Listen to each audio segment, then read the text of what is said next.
ତମର ଏତେ ସାହସ କେମିତି ହେଲା?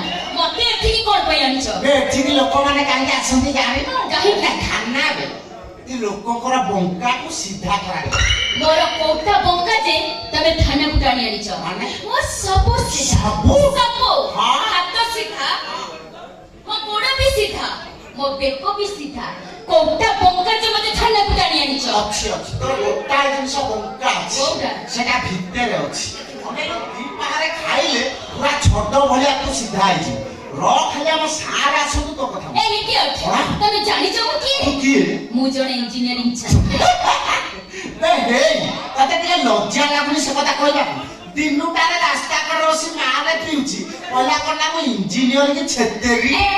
ମୋ ମଦ ପିଇଲେ ତ ବୋପାର କଣ ଗଲା ବେ? ବୋପା କଣ କହୁଛୁ? ବୋପା କଣ କହିଲୁ? ମୁଁ ମୋ ବାପା ପଇସାରେ ମଦ ପିଉଛି। ତୋ ବାପା ତୋତେ ମଦ ପିଇବାକୁ ପଇସା ଦଉଛି? ଇଏ ସେ ଗୋପାଳ ଇଂଲିଶ ପଢିବୁ ଲୋ। ମୁଁ ଏକୁଟିଆ ନୁହେଁ, ଆଉ ଆମ ଇଞ୍ଜିନିୟରିଂ କଲେଜରେ ପ୍ରାୟ 6 ମଦ ପିଅନ୍ତି, ପାର୍ଟି ବି କରନ୍ତି। ଏଇଟା ଆମର ଚଳେ। ଦେଲୁ ତୋ ବୋପା କଣ୍ଟାକ୍ଟ ନମ୍ବରଟା ମତେ ଟିକେ ଦେଲୁ। ତୁ ତାକୁ ପଚାରିବି ସେ ତ ଜନ୍ମ କଲା ବାପା ନା ତୋତେ କୋଉ ନାଳ ନର୍ଦ୍ଦମାରୁ ଉଠେଇକିରି ଆଣିଛି? ଶଳା ଦୁନିଆରେ ଏମିତି ବାପା ଅଛନ୍ତି ନା ଯେ ଝିଅକୁ ମଦ ପିଇବାକୁ ପଇସା ଦଉଛନ୍ତି। ଦେଲୁ ତା ନମ୍ବରଟା। ମୋ ବାପାର ମୋବାଇଲ ନାହିଁ। ବାପାର ମୋବାଇଲ ନାହିଁ? ତୋର ଅଛି? ଅଛି ଅଛି? ମୋର ଅଛି। ଭଲ ବ୍ୟାଗ ଗୋଟେ ପକେଇ ଯାଇଛି।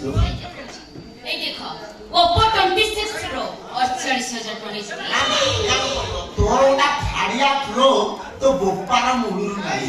ମୁଳୁରୁ ନାହିଁ ମାନେ ବାପା ବିଲରେ ଚାଷ କରନ୍ତି, ତାଙ୍କର ମୋବାଇଲ କଣ ହବ?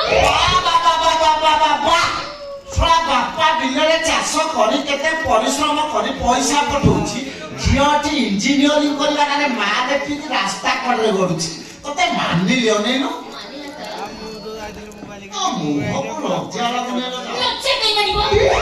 ଥରେ ତ କହିଲି ଏଇଟା ଆମର ଗୋଟେ ଫ୍ୟାସନ। ମୁଁ ମଦ ପିଇକି ଗଞ୍ଜେଇ ଟାଣେ, ତ ବୋପାର କଣ ଗଲା ବେ? ଥରେ କହିଛୁ ଖାଲି ନିଶାର ଅଛୁ ଛାଡି ଦେଇ ଜଣେଇଲୁ। ଆଉ ଥରେ କହିବୁ କଣ କରିବୁ? ଏକା ପାହାରେ କି ତ ନିଶା ଖସେଇ କହିବି। ଥରେ ନୁହଁ 100 ଥର ଗଳି ଗଳି କରି କହିବି। ଆଉ ଥରେ କହିଲି ପୁରା କହିବି। ଆଉ ଥରେ ମୁଁ ମଦ ପିଇକି ଗଞ୍ଜେଇ ଟାଣେ, ତ ବୋପାର କଣ ଗଲା ବେ?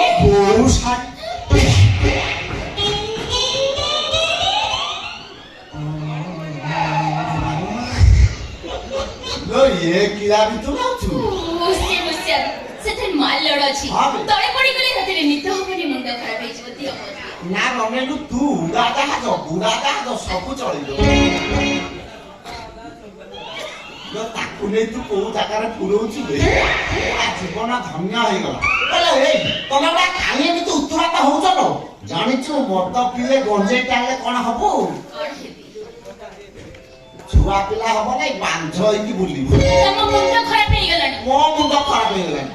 तमे जानिछो कोनटा? मो 3 वर्ष होला रेगुलर मद पिउछि। तू मो गंजे भी टाणुछि। ता छडा मो 3 वर्ष रे 12 थर मा हेछि।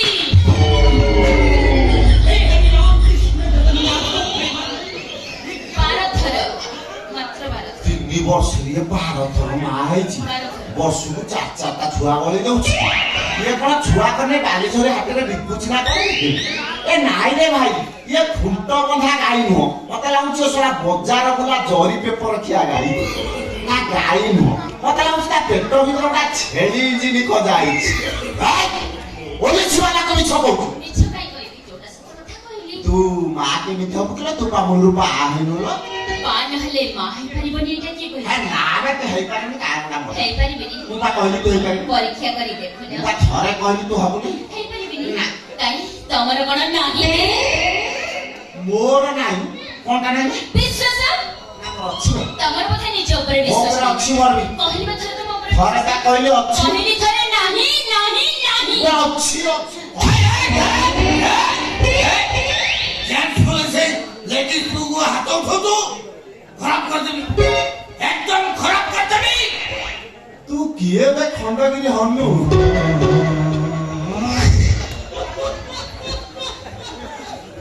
हां मु खंडगिरी हनु बे एते सुंदर पैंट शर्ट पिंधी कोट पिंधी टाई पिंधी चश्मा लगेची तो ଟୋପି ଲଗେଇଛି ଖଣ୍ଡଗିରି ହନୁ ଭଳିଆ ଦେଖାଯାଉ ରହ ଭଏସ ଟା ମତେ କୋଉଠି ଶୁଣିଲା ଭଳିଆ ଲାଗୁଛି। ଓ କିଏ ତମେ? ଭାଇ କ୍ୟାମେରାଟା ହଲୁଛି। ଆଚ୍ଛା ତୋ ବାପା କମ୍ପାଉଣ୍ଡର ହଁ ତୋ ବୋଉ ସିଲିଣ୍ଡର ହଁ ଠିକ ତୁ କ୍ୟାଲେଣ୍ଡର ହଁ ହଁ ହେଲେ ତମେ କିଏ? ମୁଁ ତତେ ଚିନିଲି ତୁ ମତେ ଚିହ୍ନି ଆ ସିଧା କହ ତମେ କିଏ? ପାରୁଛୁ କି ସିଧା କହ ତମେ କିଏ? ଇଏ ଅଧର ପକେଇ ତମେ। ଆଚ୍ଛା ତମର ଏଟା ଏ କି ବେଶ? ଏଇଟା ମୋର ବୟଫ୍ରେଣ୍ଡ ସେ ମୋ ନୂଆ ବୟଫ୍ରେଣ୍ଡ ଅଦର ମ୍ୟାନ।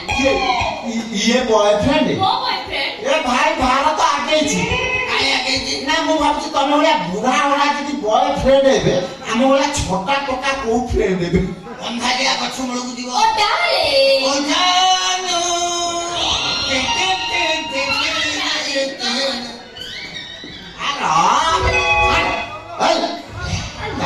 ଡାଲି ନା କି ଅଛଡ଼ା ମକା ସାର ନ ଆସିବା ଯାଏ ସିଏ ଏଇଠି ରହିବ।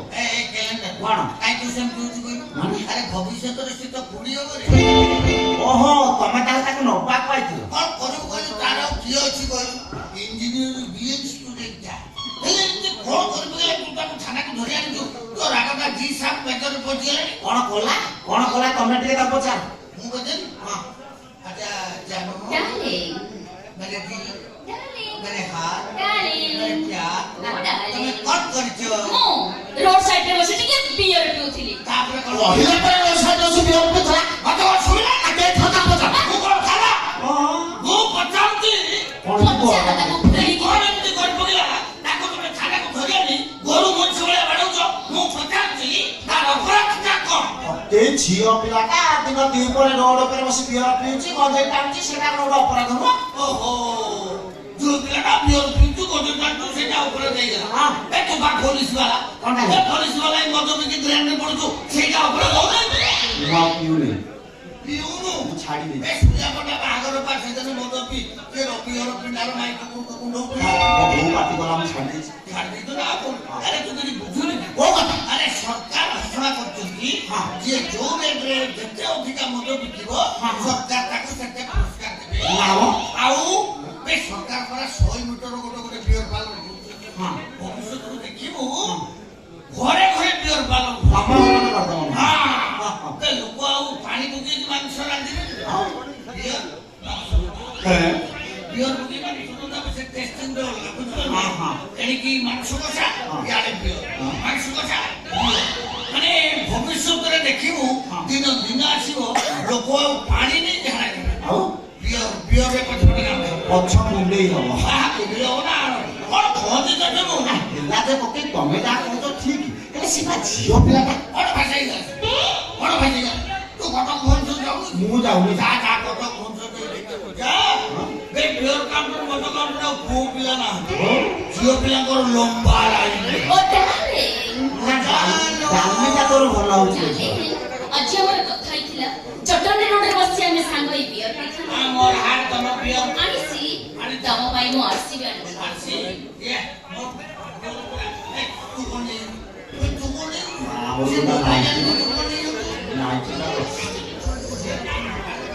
ଆଉ ଅଛି ତାକୁ ଦେଲେ ନହେଲେ ଟୋଟାଲ ଫୁଲ ସେ କଣ ଯେତେ ରାଜନୀତି ଯେତେ ନେଇଯାଉଛି ଆଚ୍ଛା ଆଉ ରଖିନ ଅଛି ସେଟା ଭିତରେ ଅଛି ଅନ୍ଧାର ହେଲେ ବାହାରିବ। କି ଅନ୍ଧାର? ମୁଁ ପୋଲିସ ବାଲା ମୋ ପାଖେ 1.5 ହାତ ଲମ୍ବାର ଟର୍ଚ୍ଚ ଅଛି।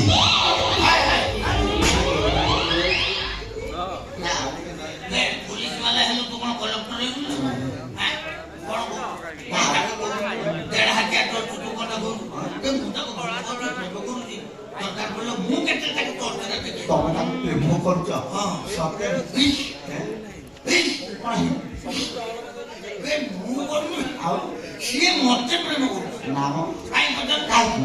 ଆଜିକାଲି ପୁଅ ପିଲାଙ୍କର ଆଉ ପାୱାର ନାହିଁ କାଇଁ ତମେ କଣ ପୁଅ ପିଲାଙ୍କର ଟେଷ୍ଟ କରୁଛ? ଟେଷ୍ଟ କଣ କରିବି ମୁଁ ଯେଟା କହୁଛି ସେଟା କହୁଛି ବେ ଆଜିକାଲିକା ପୁଅ ଗୁଡା ଶସ୍ତରୁ ନଷ୍ଟ ବେ ଶସ୍ତା ଥିଲେ ତ ଫାଳିଆ ମୋବାଇଲ ଆଉ ସେ ମୋବାଇଲରେ ଯୋଉ ହଲା ନହବ ନେପାଳ ବେଲରେ ଯୋଉ ପିକ୍ଚର ସବୁ ଆସୁଛି ତାକୁ ଦେଖି ସାରିଲା ପରେ ହଁ, ହଁ। ପଏଣ୍ଟ ପୁରା ଜିରୋ ନା ଏଟା ଠିକ। ବୁଝିପାରିଲ ବେ ଆଜିକାଲିକା ଟଙ୍କା 10 ମିନିଟ ନଡି ପାରିବେନି ହଁ। ପାଣି ବାଲ୍ଟି ଆମ ଭଳିଆ ପିଲା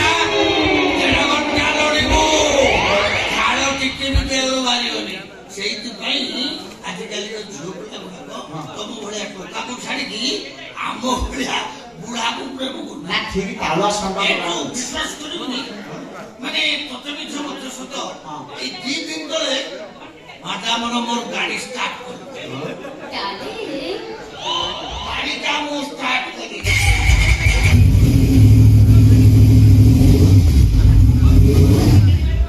ଚାଲିଥାଏ ମଝିରେ ମଝିରେ ହର୍ନ ମାରୁଥାଏ ତାମା ଗାଡିଟା ବେଳେ ବେଳେ ମୁଁ ସ୍ପିଡି ଚଲୁଥାଏ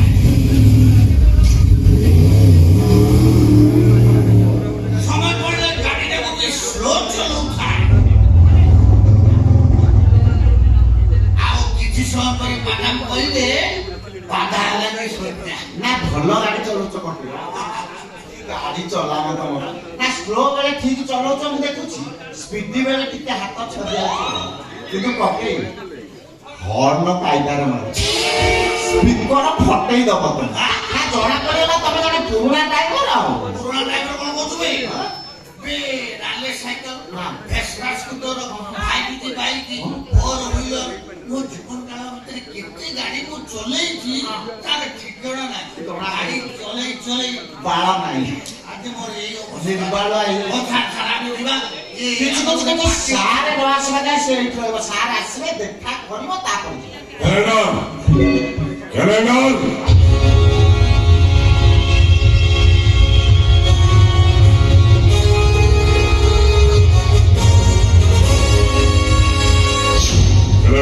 ସାର୍ କଣ ହେଇଛି? ସାର୍ ଦେଖୁନାହାନ୍ତି 10 ଚକିଆ ଆନ୍ଧ୍ରା ଟ୍ରକ୍ ସାଙ୍ଗେ ଟିଭିଏସ୍ ଲୁନା ଲଭ୍ ହେଇଯାଇଛି ଆରେ ଅଧର ବାବୁ ଆଜ୍ଞା ଆପଣ ଏଠି କଣ ହେଇଛି? ସତ୍ୟ ଆପଣ କଣ ଏଇ ଥାନାରେ ଇନଚାର୍ଜ ହଁ ହଁ ମୁଁ ଏଇ ଥାନା ଇନଚାର୍ଜ ହେଲେ ହେଇଛି କଣ ମାନେ କଣ ଆଉ ହବ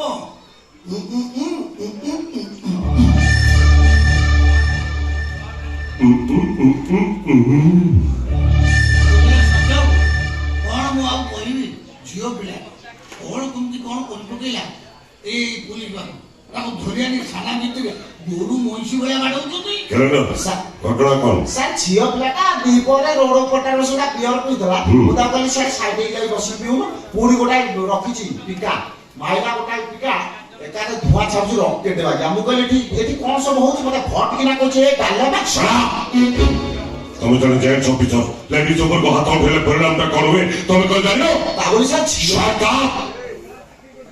ଅଧର ବାବୁ ଆଜ୍ଞା ଆପଣ ଏଥର ଆସନ୍ତୁ ଯାହା ସୁବିଧା ଅସୁବିଧା ମତେ ଦେବେ ମୁଁ ଆପଣଙ୍କୁ ଧରୁଛି ଆସନ୍ତୁ okay thanks many many thanks एकदम very thanks जानो ଡାର୍ଲିଂ कम अरे तमे कहतलो आदि बारा डॉक्टरी रोड साइड रे बसी मत पीबा एबे चलो रोड मझिरे बसी की पीबा और उखाड़वा आमी देखो ଚକାଡଳା ବସ ଚଢିଯିବ କଣ ନାମ ନଉଛି ଅଧର ବାବୁ